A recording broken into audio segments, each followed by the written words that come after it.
Hey everyone, welcome. It is 1 p.m. We just got the closing bell on Monday, February, or not February, May 20th. I must be delirious. I apologize for missing the last few sessions. Cough and sore throat have been making it difficult for me to speak, especially for extended periods of time. So today's video is probably going to be kind of short comparatively as well.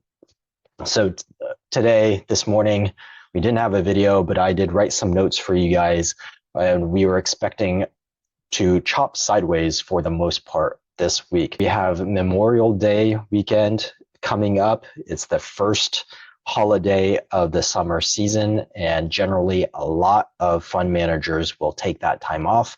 We have kids graduating from school. We have people taking vacations, taking their kids on vacations.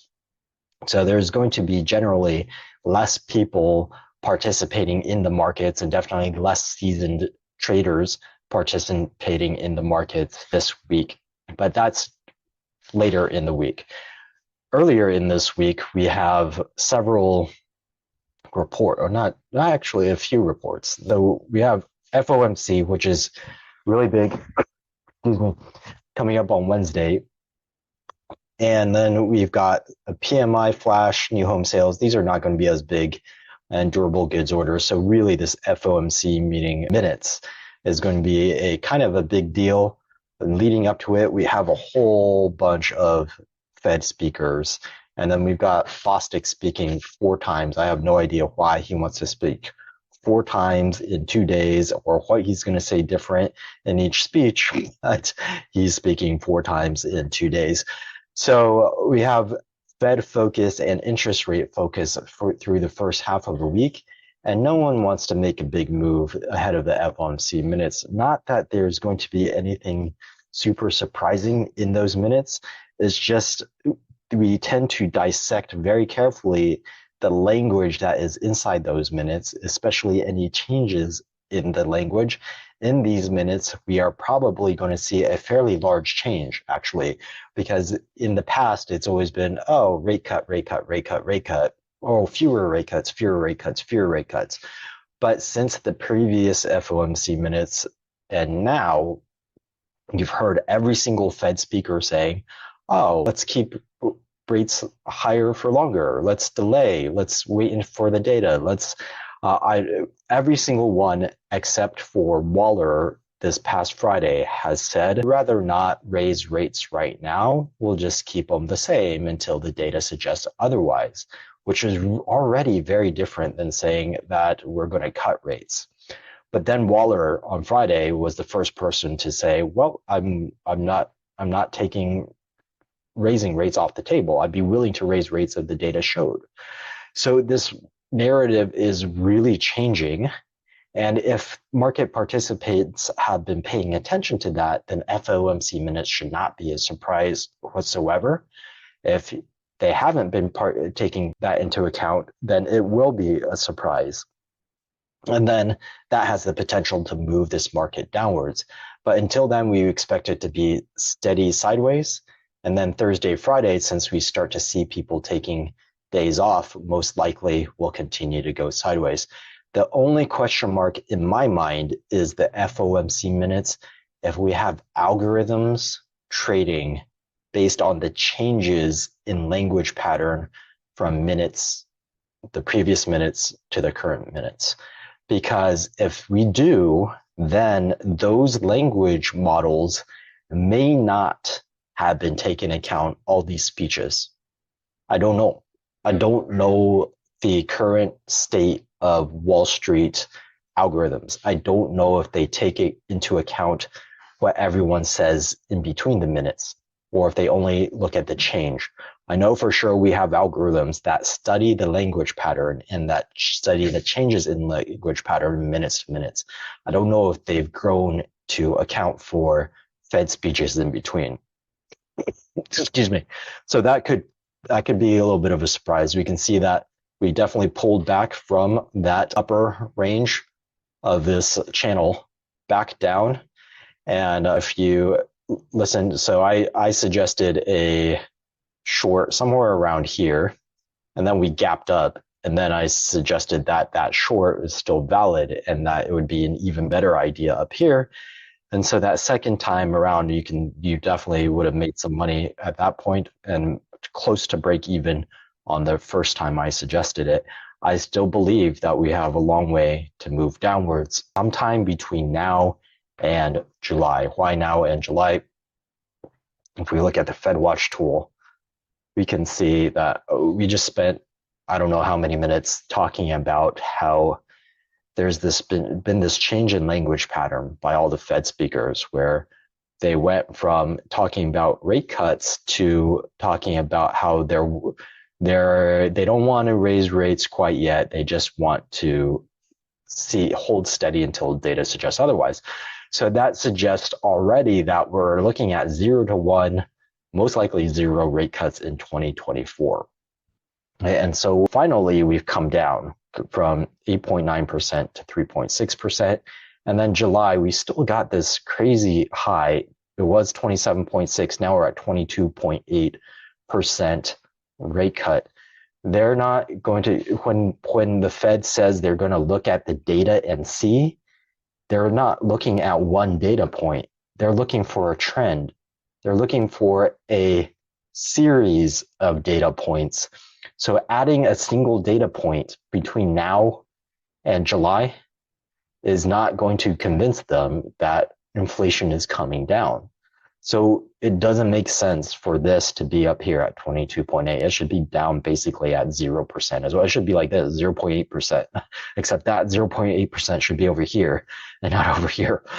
So at some point between now and July 31st, we're going to see a collapse in probability of a rate cut, especially if there is anything in the FOMC minutes that will suggest that anyone is talking about rate hikes instead of rate cuts.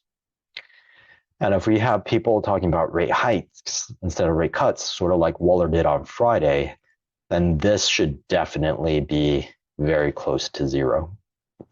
And in fact, probably all three of these should be pretty close to 0. If we're now in an environment where we are thinking about rate hikes instead of rate cuts, well, we've already seen all these changes. Every single one of these speakers, we've had so many speakers over the last week, and all of them said, we want to see the data. We want to see the data. We don't want to consider rate hikes just yet, but we just want to hold rates steady. That should already tell everyone they're not going to cut. But and then Waller on Friday, who said that he was willing to raise rates. Excuse me. So we will, between now and the end of July, almost assuredly, a very high probability, start moving. We'll have a collapse in those probabilities that will send this back down towards the bottom of this channel. I don't know how far down, but down. Certainly lower than where we are right now. Maybe all the way to the bottom of the channel.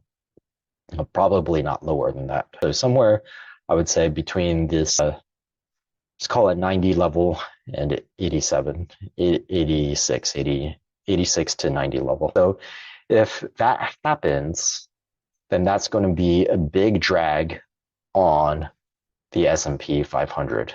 That's going to be a surge in yield in current bonds that QQQ is going to have a tough time catching up with. And then that'll drag the QQQ down. That drag the S&PY down. That doesn't mean we're going to break this trend necessarily. It just means another pullback. So for now, this week, we're not sure if that's going to happen this week. If it's going to happen this week, it's going to happen after these FOMC minutes. If it doesn't happen over those FOMC minutes, then we're just going chopping sideways. We've been chopping sideways for a few days over here. We're going to chop sideways for another couple of days, most likely, because no one wants to make a big move before the FOMC. And then after the FOMC, if we don't get a big change, then we're going to chop through the next couple of days because people are going to be on vacation. Look at this volume change. Did you see that? Did you just see that pop up? that means we just got the data from the excuse me from the dark pools. So even with the dark pools, we only had 35 million shares trade on the average volume of 68 million. And that average volume is down. 2 weeks ago, that average volume was probably around 75. Well, it says 72. So, well, in any case, we're only at half, like not at half the average volume. So all the last 2 weeks, the volume has been way down. This week already on Monday, we can see that is way, way, way down. So we're not going to expect huge moves until volume can come back into this market. We're not going to get big directional moves.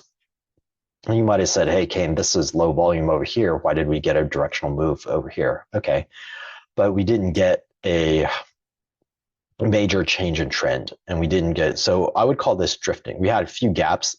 Okay, the initial gaps came on normal volume, and then we drifted higher. We had this gap up because of CPI, but even that is a low volume, and so that's suggesting that the market is tired. Yes, it's moving up, but it's not moving up with a lot of volume. That's like saying my car, I'm on the freeway, and yes, I accelerated from 65 miles an hour to 85 miles an hour, but I'm running out of gas. My gas tank is now, I had maybe 1 gallon of gas left, and now I only have a quarter of a gallon of gas left. Well, pretty soon my gas is going to run out completely and I have to come down unless I get more gas, unless my volume comes back in. So somehow in the middle of the freeway, I was able to add more gas into my tank. So this is going to peter out, excuse me, and either go sideways or pull back unless we can get volume back in. If volume can come back in, then yes, we can move higher. But at some point, more likely the later half of next week than any time sooner than that. Or so most likely the earliest we're going to get that is mid next week. So Tuesday, Wednesday, Thursday, before we get enough volume that's going to send us up or down. It could go either way at this point. We don't have high conviction in either direction. All we know is that this week we're most likely going to drift sideways, or if that FOMC minutes comes wildly different than what people, mostly algorithms, are expecting, then we'll move downwards. And again, I don't know if the current algorithms take into account Fed speaker speeches in between FOMC minutes. If they don't, then we can expect that this is going to come down pretty hard because there's a pretty big change in the way that they're talking. But if they do, then the algorithm should have expected it already. But TLT suggests that maybe they don't, because otherwise we'd probably be closer to the bottom half of this channel rather than the top half of this channel. So those are going to be the major things to watch out for. We might look at this.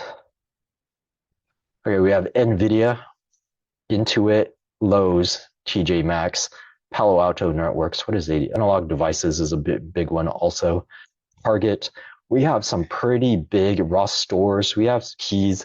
We have a lot of Zoom, a lot of well followed and a few very large caps and one mega cap stock reporting this week. So earnings is going to be in play as well. But it looks like mostly in the Wednesday, Thursday. So again, we're going to look for volatility on Wednesday and maybe Thursday because of NVIDIA. But otherwise, we should expect it to be a quiet week. So I would definitely be prepared for Wednesday, Thursday. We want to make sure that your portfolios are neutral by that time. And then just ride out that volatility. Or you could take that chance to make high reward to risk ratio trades. For example, proper hedges or just some really good reward to risk ratio trades in order to take advantage of that volatility, because volatility is risk, but it's also opportunity. But for the most part, if you don't have a good idea of directionality and this market is telling you that it doesn't have a good idea of directionality, it's mostly sideways. So the best thing to do is keep your portfolio neutral, and then you can make tiny, tiny little bets that are directional, high reward risk ratio come Wednesday, Thursday, because of earnings and because of those FOMC minutes. So that's going to be our game plan for this week. Any portfolio that's not neutral, we're going to neutralize it before Wednesday. And then we'll look for some nice, juicy reward to risk ratio trades or some proper earnings trades that take away risk or mitigate risk to one side and take away risk to the other side. Example would be this one. I put on this one today for tomorrow's. So you can see that it doesn't matter how high we go, I'm guaranteed to make $405 down here. I have a little spike where I might make $1,100. And then if Palo Alto Network slips below the break-even point, which is 288.08, then I might have the potential to lose money, but the most I'll ever lose is 1,845. So I have the potential to make 1,155. I have the potential to lose 1,845, which is a reasonable reward risk ratio. Say, Kane, it doesn't look like a reasonable reward risk ratio. We go 1,155 divided by 1,845. That's a 2/3. So that's a 3-to-2 risk to reward ratio. It actually isn't that bad. That's a 1.5 to 1. But guess what? I have an 83% chance of profit. So that makes it a very high expectancy trade. Even if I don't do this max profit, I do this 405. Okay, if I do 405 divided 1,845, okay, that's a 1 to 4 reward risk ratio, but my chance of profit is 83%. So combined between the max and the minimum right here, or then we have somewhere in between. And that is still a reasonably high expectancy trade. And so if we can do trades like this in a volatile environment, then it's just fine. And let's look at where my break even is, 288.08. If you look at Palo Alto Networks, we'll just call it 288. Excuse me. So look at that. This is where we are. This is where we closed. This is my break even point, 288. So how far does Palo Alto Networks have to miss by in order to come all the way down to 288, where my trade starts to lose money? That's a huge amount. If I look at my ATR is 7.5. And the distance from here to here is 630. So we're talking about over 4 times the ATR. It would have to move in a single day in order for me to lose money. So I'm very comfortable with this trade. The odds are definitely in my favor. They're known, they're calculated. So this is a great trade, high expectancy trade. So it's a great investment. It's not a gamble. So if we can do trades like this in our portfolios, this one requires spread capability. So obviously it's not a single options trade. So we can't do that in a single options portfolio or an account that doesn't have margin or doesn't have level 2 options capability. But once you know what you're doing and you can structure trades like this, and you have a more sophisticated account that allows you to do it, where you have margin and spread capability, it opens the door to a huge world of possibilities where you can always structure something that is in your favor. So this is one reason why it's a lot easier for people who have larger accounts or people who already have money to make money. There's a lot of things, unfortunately, that in the name of quote unquote protecting you, if you don't already have money or if you have smaller amounts of money available to trade, unfortunately, you are disadvantaged. So The goal is grow your small account into a large account, and then your large account can do interesting trades like this. Okay. All right. So just a quick recap. We're just going to expect the market to chop sideways, maybe start pulling back if the algorithms don't like what they see in the FOMC minutes. We'll have volatility Wednesday, Thursday because of those earnings and because of the FOMC. But for the most part, the higher probability event is just to chop sideways into the end of this week. Everyone goes on vacation. And then Monday, Tuesday is where we might see some volume finally return into the market. And then we go directional. Of course, we could stay quiet and then we could chop around some more. But at least for the next, we call it 4 or 5 trading days, we're going to expect it to be reasonably quiet and chop sideways, except for that volatility during the FOMC and the mega cap, large cap earnings that are coming up. Okay, guys, we'll end it there because I'm running out of breath and coughing more. So I will see you tomorrow morning.